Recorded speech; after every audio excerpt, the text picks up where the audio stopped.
একজন অসভ্য অভদ্র মানুষ।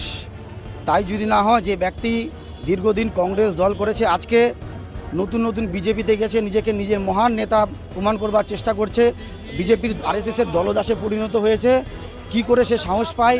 এন্টালি থানার থেকে ঢিলছোড়া দূরত্বে আমাদের কংগ্রেস পার্টি অফিস, সেই পার্টি অফিসে আগ্নেয়াস্ত্র সহ উপস্থিত হয়, আমাদের পার্টি অফিস ভাঙচুর করে, আগুন লাগায়। এই সাহসটা কি করে পায়? আর এতদিন হয়ে গেল, রাকেশ সিং ফেসবুকে লাইভে আসছে, হোয়াটসঅ্যাপ কলে কথা বলছে, সাধারণ মানুষ সাংবাদিকদের সঙ্গে যোগাযোগ করছে, কিন্তু কলকাতা পুলিশ তাকে তার নাগাল পাচ্ছিল না। কলকাতা পুলিশের মদতে সে লুকিয়েছিল এতদিন। আমরা কংগ্রেসের সমস্ত সাথীরা প্রতিবাদ করেছি, তাকে গ্রেপ্তার করা, তার কঠোর সাজার জন্য আন্দোলন করেছি। বাধ্য হয়ে সকালে তাকে গ্রেপ্তার করেছে পুলিশ। এই পুলিশের মদতে এই জিনিসটা চলছিল, নাহলে থানার পাশে কি করে সে সাহসটা দেখাতে পারে? আজকে রাকেশ সিংয়ের মতন যে মানুষ এই ধরনের কর্মকাণ্ড ঘটাচ্ছে, আমরা তার কঠোর থেকে কঠোরতম শাস্তির দাবি করব। এর পরের দিন যারা যারা বলছেন না, তাদের চামড়া আমরা তুলে নেব। বলবেন পার্টি অফিসে, কংগ্রেস পার্টির অফিসে আসতে, যখন সবাই থাকবে তখন আসতে বলবেন। এই চোরের মতন চুপ করে এসে একা আসতে বলবেন।